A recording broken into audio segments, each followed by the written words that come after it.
Hola, bienvenidos. En este vídeo vamos a resolver el examen de Química de las PAU de septiembre de 2012, opción B. Cuestión 1. Considera los elementos A, B, C y D de números cuánticos A17, P18, C19 y D20. A partir de las configuraciones electrónicas de estos elementos, responda razonablemente a las siguientes cuestiones. Ordene los elementos A, B, C y D en orden creciente de su primera energía de ionización y B. Escriba la configuración electrónica del ion más estable que formará cada uno de estos elementos. Bueno, vamos a empezar haciendo las configuraciones electrónicas de cada uno de los elementos para situarlos en una tabla periódica en grupos y periodos, ¿vale? Empecemos con el primer elemento. El primer elemento A tiene un número atómico de 17 y si seguimos el diagrama de Moller, su configuración electrónica es 1s2, 2s2, 2p6, 3s2, 3p5. Pertenece al periodo 3 y grupo 2 más 5, 7 más 10, grupo 17 o grupo 7a, que son los halógenos. El elemento B tiene un número atómico de 18, es 1s2, 2s2, 2p6, 3s2, 3p6. Corresponde al periodo 3 y el grupo es el grupo 18, que es un gas noble. Y grupo 18 o 8A, que son los gases nobles. Y el elemento C, que tiene un número atómico de 19 y su configuración electrónica es 1s2, 2s2, 2p6, 3s2, 3p6, 4s1. Corresponde al periodo 4 y se trata del grupo 1 o grupo 1A, que es un alcalino. Y el elemento D, que tiene un número atómico de 20, su configuración electrónica es 1s2, 2s2, 2p6, 3s2, 3p6, 4s2. Tiene un periodo 4 y pertenece al grupo 2 o 2A, que son los alcalinotérreos, ¿vale? Ahora vamos a situar estos elementos en una tabla periódica y vamos a ordenar de manera creciente su primera energía de ionización, ¿de acuerdo?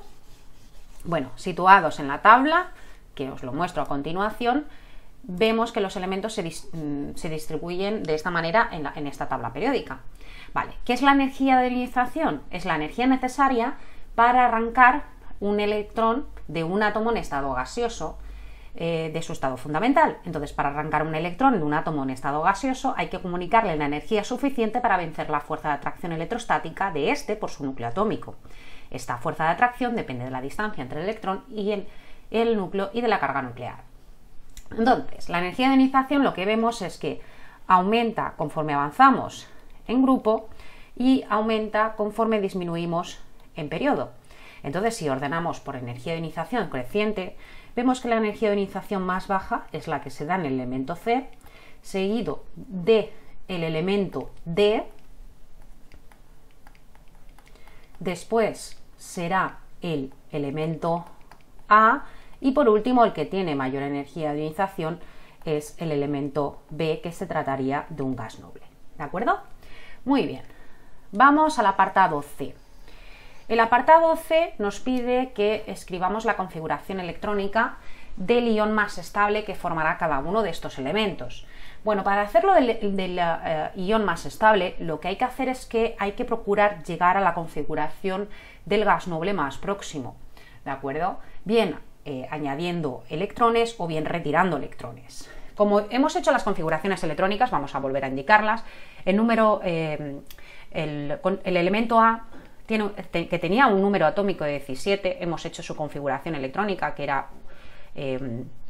era la siguiente, ¿vale? Que lo he borrado, no tendría que haberlo borrado, pero bueno, lo vuelvo a escribir, que la configuración del estado fundamental, hemos visto que la configuración era esta, acaba en 3p5, y entonces para adquirir el ion más estable, aquí es necesario añadir un electrón para llegar al argón, es decir, para llegar al gas noble más próximo.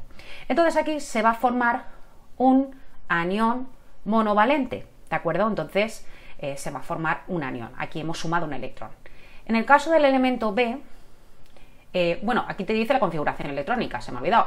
Sería 1s2, 2s2, 2p6, 3s2, 3p6, ¿vale? Esto sería el anión monovalente que se forma, ¿de acuerdo?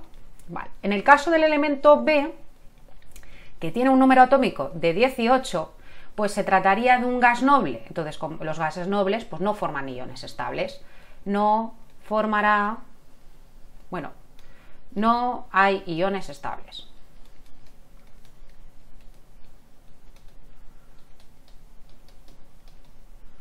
¿Vale? Es un gas noble. En el caso del elemento C, que tenía un número atómico de 19, hemos hecho antes su configuración electrónica, que era 1s2, 2s2, 2p6, 3s2, 3p6, 4s1, ¿vale? Aquí para alcanzar el gas noble es más fácil retirar un electrón, ¿de acuerdo? Y así conseguimos un catión divalente, perdón, un catión monovalente, que es el C+1, ¿de acuerdo? Que es el ion más estable y su configuración será 1s2, 2s2, 2p6, 3s2, 3p6, que sería la configuración del argón. En cuanto al elemento D, que hemos visto antes que tiene un número atómico de 20 y su configuración electrónica era 1s2, 2s2, 2p6, 3s2, 3p6, 4s2, ¿de acuerdo? Que era un alcalino térreo, perdón. Aquí vamos a retirar para alcanzar el gas noble 2 electrones, ¿eh? Es más fácil retirar 2 que meter 6. Entonces se va a formar un catión divalente que es D+2. Y su configuración electrónica va a ser 1s2, 2s2, 2p6, 3s2, 3p6, que es la configuración electrónica del argón. ¿De acuerdo? Muy bien, vamos al problema 2, borramos esto y vamos al siguiente problema. El problema 2 trata de termodinámica, es de termodinámica este problema. Aquí te dice que la combustión de mezclas hidrógeno-oxígeno se utiliza en algunas operaciones industriales cuando es necesario alcanzar altas temperaturas. Teniendo en cuenta que la reacción de combustión del hidrógeno en condiciones estándar es la que tenéis ahí a continuación, y que la reacción de condensación del vapor de agua en condiciones estándar, es ese valor que tenéis ahí, te pide que calcules la entalpía de combustión del hidrógeno cuando da lugar a la formación de vapor de agua. Es decir, que la entalpía 3 es la que hay que calcular. Bueno, aquí lo que vamos a hacer es que vamos a aplicar la ley de Hess, ¿de acuerdo? Aquí tendríamos, fijaros que las reacciones están ajustadas, ¿de acuerdo? Vamos a decir que vamos a poner aquí reacción 1, esto es la reacción 2, y esta sería la sumatorio de esta entalpía. Entonces vamos a sumar, lo vamos a dejar aquí, ¿vale? Y fijaros que las reacciones están ajustadas, vemos que podemos ir tachando. El agua, por ejemplo, esta reacción debería estar de manera inversa, cambiaríamos el signo, entonces la reacción 2 la vamos a multiplicar por -1, ¿vale? Y fijaros que aquí el agua se iría, ¿de acuerdo? Y entonces la suma de la reacción sería esta reacción de aquí, que sería hidrógeno y medio y agua, ¿vale? Y entonces simplemente que tendríamos que hacer, sumar este valor, este le cambiamos, le invertimos el signo, y entonces aquí va a quedar que esto es igual a la entalpía de la primera reacción menos la entalpía de la segunda reacción. Entonces nos queda que esto es menos 285,8. Bueno, espera, que lo he puesto muy ajustadito, lo he puesto aquí, lo vuelvo a poner aquí abajo. La reacción 3, la entalpía de la reacción 3 es la entalpía de la reacción 1 menos la entalpía de la reacción 2. Y entonces esto nos queda que es menos 285,8 kilojulios, ¿vale? Menos 44 kilojulios. Y esto es igual a menos 241,8 kilojulios, que veis que esta reacción es de tipo exotérmica. Entonces esta sería la entalpía que nos piden. Muy bien, vamos al apartado B. Nos piden la cantidad de energía en forma de calor que se desprende al quemar 9 gramos de hidrógeno, 9 gramos de oxígeno, si el producto de la reacción es vapor de agua. Bueno, esto se trataría de un ejercicio reactivo limitante. Lo voy a hacer por factor de conversión porque aquí creo que lo puedo hacer mucho más rápido. Aquí tengo 9 gramos de hidrógeno, 9 gramos de oxígeno, ¿de acuerdo? Entonces se trataría de un ejercicio reactivo limitante. Vamos a ver cuál es el reactivo limitante. Si tengo 9 gramos de hidrógeno, que lo multiplico por 1 mol de hidrógeno por cada 2 gramos de hidrógeno y lo multiplico por 1,5 de moles de oxígeno por cada mol de hidrógeno, y esto a su vez lo multiplico por 32 gramos de oxígeno dividido por 1 mol de oxígeno, esto fijaros 72 sería el peso molecular del oxígeno, esto me da que son 72 gramos de oxígeno, ¿vale? Y aquí para reaccionar los 9 gramos de hidrógeno necesitaríamos tener 72 gramos de oxígeno y no hay suficiente. Entonces el oxígeno es nuestro reactivo limitante, ¿vale? Entonces el oxígeno sería el reactivo limitante. Entonces, para calcular el calor, pues en 9 gramos de oxígeno, ya os digo que este ejercicio se puede hacer de varias maneras, la que vosotros queráis. Lo he hecho por factor de conversión porque creo que era más rápido, ¿vale? Me gusta más hacerlo con fórmula, otras veces otros problemas los hago con fórmula. Luego, esto por 9 gramos de oxígeno gas, tenemos 1 mol de oxígeno, hay 32 gramos de oxígeno, que es el peso molar, y esto lo multiplicamos por la entalpía, que es menos 241,8 kilojulios, partido por medio mol de oxígeno. Y obtenemos que esto es igual a menos 136,01 kilojulios, ¿de acuerdo? Entonces fijaros que gramo se va y se queda kilojulios. Este sería el calor, que se va, la cantidad de energía en forma de calor que se desprende al quemar esos 9 gramos de hidrógeno. Bueno, lo he hecho por factor de conversión para que fuera más rápido, pero lo hubiese hecho por fórmula también, os tengo que decir. Me gusta más hacerlo por fórmula que por factor de conversión, creo que lo entendéis mejor.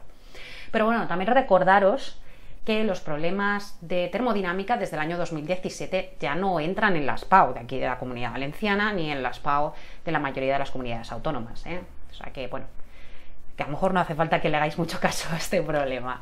Muy bien, vamos a la siguiente cuestión, que es la cuestión 3 de examen. Cuestión 3.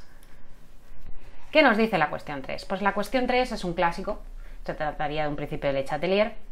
Aquí te dice que el ion amonio es un ácido débil que se disocia parcialmente de acuerdo con el siguiente equilibrio que tenéis a continuación. Fijaros que esta reacción se trataría de un equilibrio heterogéneo, el agua es líquida, y tenemos que la entalpía de la reacción es de signo positivo, es decir, que es endotérmica, es una reacción que lo que hace es absorber calor. Explique cuál es el efecto sobre la disociación del ácido si después de alcanzarse el equilibrio se introducen los siguientes cambios. Bueno, el primer cambio, el A, es añadir una pequeña cantidad del ácido fuerte como ácido clorhídrico. Bueno, si añadimos ácido clorhídrico, es un ácido fuerte, que es un ácido que está disociado al 100%, lo que va a pasar es que la concentración de protones o iones oxonio va a aumentar, ¿vale? Entonces el equilibrio va a quedar desplazado en sentido inverso, hacia la izquierda, es decir, hacia la izquierda para compensar ese exceso de protones, ¿no? O de iones oxonio. Así, lo que va a pasar es que el grado de disociación se va a ver disminuido. Muy bien. B. Añadir una pequeña cantidad de base fuerte. Bueno, una base fuerte como el hidróxido de sodio, si añadimos una pequeña cantidad de base fuerte como hidróxido de sodio, los iones hidroxilo hidróxido reaccionarán con los iones oxonio, generando moléculas de agua, y el equilibrio se desplazará en sentido directo, es decir, a la derecha, y para disminuir la cantidad de iones oxonio, por lo tanto, lo que va a pasar es que el grado de disociación se va a ver incrementado, va a aumentar, ¿vale? Ahora bien, si adicionamos más amoníaco, pues el amoníaco es una base. Si añadimos amoníaco, la disolución en equilibrio se desplazará en sentido inverso, hacia la izquierda, provocando una disminución del grado de disociación, ¿de acuerdo? Y luego el D, agregar una pequeña cantidad de cloruro de sodio. Bueno, primero que el cloruro de sodio es un sólido, estos iones vemos que en estado sólido no va a afectar al equilibrio, ¿vale? Estos iones que se van a formar del cloruro de sodio, que ion sodio y ion cloruro, no van a alterar el equilibrio, y lo que va a pasar es que el grado de disociación pues no va a cambiar. Y luego, pues elevar la temperatura. Lo primero que vamos a hacer es que para decidir cómo va a comportarse un equilibrio químico a consecuencia de un aumento o disminución de la temperatura a la que se encuentra, debemos conocer previamente si el proceso es exotérmico o endotérmico. En este caso sería un proceso endotérmico. Entonces, el aumento de temperatura provocará que el equilibrio se desplace en sentido directo, es decir, contrarrestando esta perturbación, y por lo tanto el grado de disociación se va a ver incrementado, va a aumentar. ¿Vale? Muy bien. Vamos al problema 4, que es de equilibrio químico también. Y aquí tenemos que el siguiente compuesto que tenéis a continuación se descompone parcialmente según el siguiente equilibrio.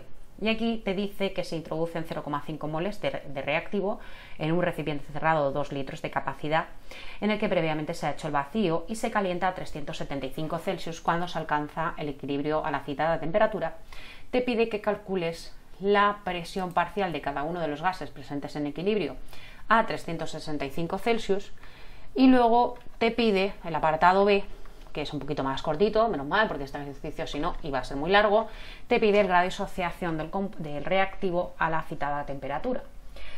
Bueno, pues este compuesto que tenemos concretamente sería el cloruro de sulfurilo, ¿vale? Que es tóxico, corrosivo, de hecho actúa como un gas lacrimógeno, puede formar un humo tóxico al mezclarse con agua, hay que ir un poco con cuidado, ¿vale? Y lo primero que vamos a hacer es hacer el grado de disociación, es decir, hacer el cuadro de disociación para ir indicando cada una de las sustancias que tenemos diferenciar claramente de las sustancias iniciales de las sustancias que están en equilibrio, ¿no?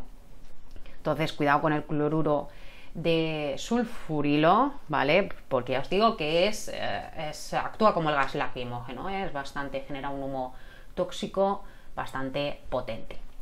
Bueno, lo que vamos a hacer, pues lo que he comentado, voy a hacer cuadro de disociación y vamos a ir indicando, pues cada una de las especies que tenemos, vamos a ir indicando qué es lo que conocemos y qué es lo que no conocemos. Bueno, el cuadro de disociación se puede hacer con moles, se puede hacer con concentración. Voy a hacer un cuadro de disociación con concentración molar porque quizá acabe antes. Tenemos aquí el cloruro de sulfurilo, que sería esto de aquí, que es un equilibrio. También hay que decir que esto se trataría de un equilibrio homogéneo, que son todo gases. Se trata de un equilibrio homogéneo. De hecho, vamos a decir que el grado de la variación de los moles gaseosos sería 1 más 1, 2, menos 1, 1, 2 menos 1, 1. Y vamos a hacer un cuadro de disociación, como bien he dicho, con concentración molar. Entonces, la concentración inicial del reactivo nos dice que hay 0,05 moles. Recordad que la concentración molar es el número de moles partido el volumen en litros. El volumen de la vasija del reactor son 2 litros. Y entonces la concentración inicial es de 0,025 molar. Entonces, la concentración inicial del cloruro de sulfurilo es de 0,025 molar. Aquí nada, nada. Y la variación o lo que reacciona sería menos X, más X, más X. Y luego la concentración, perdón, el puesto inicial, no, la concentración en equilibrio será igual a 0,025 menos X, X y X. También podríamos haber hecho otra cosa, es decir, podría haber hecho un cuadro de disociación con presiones parciales, lo he hecho con concentración molar, pero podría haberlo hecho con presiones, porque tengo K sub P. Pero bueno, con concentración. Entonces, la constante de concentración, K sub C, sería la concentración del dióxido de azufre por la concentración de cloro, ¿vale? Partido la concentración de cloruro de sulfurilo. Bueno, entonces esto será igual x al cuadrado partido 0,025 menos x igual a K sub C. No tengo K sub C, pero sé que K sub P es igual a K sub C por R por T elevado a la variación de los moles gaseosos. Entonces K sub P es K sub C, tengo que despejar K sub C porque tengo K sub P. K sub C es igual a K sub P partido por la constante de gases ideales por la temperatura, todo esto elevado a 1. Entonces será 2,4 partido 0,082 atmósferas por litro partido Kelvin por mol por la temperatura, que en este caso tenemos 375 Kelvin. Bueno, entonces esto nos va a dar que K sub C es igual a 0,078. Ya tengo K sub C, y entonces ¿qué tengo que hacer para calcular X? Y para poder después, cuando tenga X, poder calcular la presión parcial de cada uno de los gases presentes en equilibrio. Entonces, nada, pues voy a resolver esta ecuación. Esto pasará aquí multiplicando, esto será x al cuadrado es igual a 0,078 por 0,025 menos x. Entonces esto y esto lo multiplico por el otro y me queda que x al cuadrado más 0,078x menos 1,95 por 10 elevado menos 3 es igual a 0.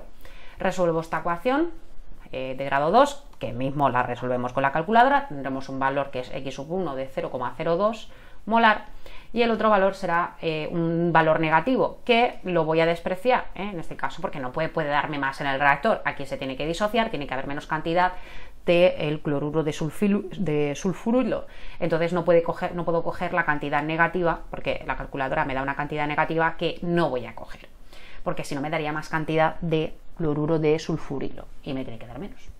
Bueno, entonces esto lo borro, ya sabemos que x va a ser igual a 0,02 molar. Entonces ya tenemos el valor de x. Como tenemos el valor de x a través de la ecuación de gases ideales, podemos calcular las presiones parciales, ¿vale? Y ya estaría, ¿vale? Voy a borrar esto, que ya tengo K sub C, me voy a apuntar aquí K sub C arriba, que lo tengo calculado. K sub C es igual a 0,078, por si no lo necesito en el apartado B, que no lo necesito, pero bueno, por si acaso lo dejo ahí anotado. Y vamos a calcular las presiones parciales de cada uno de los gases en equilibrio, pues bien, utilizando la ecuación de los gases ideales. Entonces, tenemos que la presión de dióxido de azufre y la presión de cloro es la misma, es decir, porque sale X, y entonces esto es igual a la concentración, que de hecho lo puedo hacer de esta manera, es decir, tengo el volumen de la vasija, también podría utilizar, pero cuidado que el cuadro que he hecho es de mole, no es de moles, de concentraciones molares. Entonces la presión es igual al número de moles partido el volumen por R por T, o lo que es lo mismo, la presión es igual a la concentración en equilibrio por la constante de gases ideales por la temperatura. Entonces la presión parcial de dióxido de azufre es la misma presión parcial de cloro, porque tiene la misma concentración molar. Entonces será una concentración molar que es X, es decir, 0,02 molar, que lo multiplicamos por la ecuación de gases ideales, lo multiplicamos por la temperatura, que son 375 Kelvin, y obtenemos que esto es igual a 0,615 atmósferas, ¿vale? Lo mismo vamos a hacer con la presión parcial del cloruro de sulfurilo, que sería este compuesto. Esto sería 0,025 menos X, es decir, sería 0,025 menos la X, que es 0,02. Lo multiplicamos por la ecuación de gases ideales, que es 0,082, perdón, la constante, por la temperatura, que son 375 Kelvin, obteniendo que la presión es 0,154 atmósferas. ¿Vale? Entonces ya tenemos las presiones parciales de cada uno de los gases cuando se alcanza el equilibrio. Y luego el apartado B me pide el grado de disociación a la citada temperatura. Bueno, el apartado B es muy rápido, lo voy a hacer en nada. ¿Por qué? Porque el grado de disociación es igual a X partido la concentración inicial. Tenemos la concentración inicial y tenemos el valor de X. Bueno, si esto lo multiplicamos por 100, podemos ponerlo en porcentaje. Entonces esto es igual a 0,02 partido 0,025, si lo multiplico por 100 lo puedo indicar en porcentaje. Y esto es igual al 80% está disociado. En realidad el grado de disociación está en proporción, será 0,8, ¿vale? Alfa será igual a 0,8, pero si lo indicamos en porcentaje será un grado de disociación del 80%, ¿de acuerdo? Bueno, hasta aquí tendríamos el problema 4. La verdad es que el primer apartado es un poco largo, pero el apartado B es un poco más corto. Ya os digo que este ejercicio se puede haber hecho de otra manera, que esto es lo malo que tiene equilibrio químico, que siempre tiene varios caminos. He escogido el camino que creo que era más rápido, pero podría haber hecho un cuadro de disociación con presión, es decir, podría, como tengo los moles iniciales del cloruro de sulfurilo, tengo 2 litros de capacidad, tengo la temperatura, podría haber calculado la presión inicial del cloruro de sulfurilo y luego hacer un cuadro de disociación con K sub P, calcular X, y esa X directamente me hubiese dado el valor de las presiones parciales. Pues quizá con este camino que estoy explicando es posible que hubiéramos acabado antes, la verdad. Pero el grado de disociación, bueno, también el grado de disociación lo podríamos haber calculado con la presión en vez de con la concentración inicial. Quizá el otro camino que estoy explicando sea un poquito más corto que el que he hecho. Muy bien, vamos a la última cuestión, que es la cuestión 5 del examen, que es de cinética.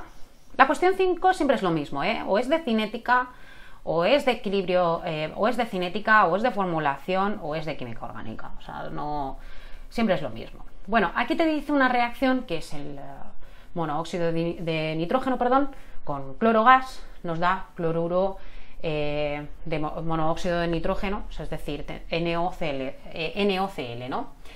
Entonces aquí te dice que definas la velocidad de reacción y que indique sus unidades, ¿vale? Bueno, realmente esta es una reacción de la síntesis del, bueno, yo lo he formulado mal, que es el cloruro de nitrosilo, ¿vale? Es decir, es la reacción de síntesis. Normalmente esto se da en equilibrio químico, esta reacción está es muy habitual en equilibrio químico, pero la del revés, la de descomposición. El caso del cloruro de nitrosilo, pues es un gas amarillo que se encuentra comúnmente como componente del agua regia, ¿vale? Una mezcla de ácido clorhídrico y ácido nítrico, ¿de acuerdo? Y nada, pues bueno, hay que decir que es un poquito tóxico. Entonces aquí te dice que definas el término de velocidad de reacción. Bueno, aquí simplemente hay que decir que la velocidad de una reacción química relaciona el cambio de concentración de reactivos o productos con el tiempo y se expresa pues mol por litro elevado a menos 1 por segundo elevado a menos 1, es decir, es una concentración molar partido el tiempo. Durante el transcurso de una reacción, las moléculas de reactivos van desapareciendo al tiempo que se forman los productos y la velocidad de reacción se puede estudiar observando la disminución de la concentración de reactivos o el aumento de concentración de productos. La velocidad también se establece midiendo la variación de la concentración de los reactivos o de los productos con el tiempo, y si se selecciona un producto, la expresión de la velocidad tiene signo positivo, ya que la variación de su concentración siempre es positiva, y si se selecciona el reactivo, su velocidad de desaparición tendrá signo negativo. Bueno, aquí he puesto 2 puntos, pero esto sería un punto, ¿eh? Vale, 2 puntos, no sé por qué he puesto 2 puntos. Pero bueno, también podríamos habernos... la primera fase sería básicamente la respuesta, quizá me he extendido un poco la explicación. Aquí tendréis que decir pues, que la velocidad de reacción se define como la cantidad de sustancia que se transforma en una determinada reacción por unidad de tiempo. Al final es una concentración molar partido tiempo, básicamente, y poco más, ¿no? Y luego el apartado B pues nos dice que experimentalmente se ha obtenido que la reacción anterior es de orden 2 respecto al monóxido de nitrógeno y de orden 1 respecto al cloro. Y te dice que escribas la ecuación de velocidad para la citada reacción e indique el orden total de la reacción. Bueno, básicamente me está diciendo lo que es. Entonces la velocidad de reacción es igual a la constante, esto es de orden 2, que lo dice el enunciado, y el cloro es de orden 1. Ya está. Es lo que nos están diciendo. Y nos dicen que calculemos el orden total. Bueno, pues cuando nosotros tenemos la ley de velocidad y nos piden los órdenes totales, ¿vale? Por ejemplo, yo aquí he puesto una reacción que no es la misma, ¿vale? Pero que es con incógnitas. El orden parcial sería M, otro orden parcial sería N respecto al reactivo A, respecto al reactivo B, y el orden total sería la suma de M más N. Entonces sería el orden total. ¿Vale? En este caso, pues esto es muy fácil. Aquí el orden total de la reacción pues sería 3, ¿no? Entonces tendremos que decir, fijaros qué cuestión más fácil, el orden total pues es 3, ¿vale? Que sería sumar 2, aquí no hay nada, esto significa que es un 1, 2 más 1, pues 3. Y luego te dice que en el apartado C deduzca las unidades de la constante de velocidad de la reacción anterior. Bueno, esto es un clásico de examen, que es deducir las constantes. La magnitud, la constante es igual a la velocidad por la concentración de NO elevado al cuadrado por la concentración de cloro, y la velocidad pues la hemos dicho al principio, está establecida como mol por litro elevado a menos 1 por segundo elevado a menos 1 partido mol por litro elevado a menos 1 elevado al cuadrado por la concentración de cloro, que es mol por litro elevado a menos 1. Entonces, si os dais cuenta, esto se va y te queda que esto es mol elevado a menos 2 por litro elevado al cuadrado por segundo elevado a menos 1, que también lo podéis dejar como litro partido mol al cuadrado por segundo. Esto es un poco gusto consumidor de cómo queréis ponerlo. Las dos opciones son más que correctas, ¿vale? Bueno, hasta aquí este examen, espero que os haya resultado muy útil. No olvidéis suscribiros al canal de la Academia para seguir viendo más vídeos y seguir estudiando ahí selectividad a tope. Muchas gracias por vuestra atención y nos vemos en el siguiente. ¡Hasta luego!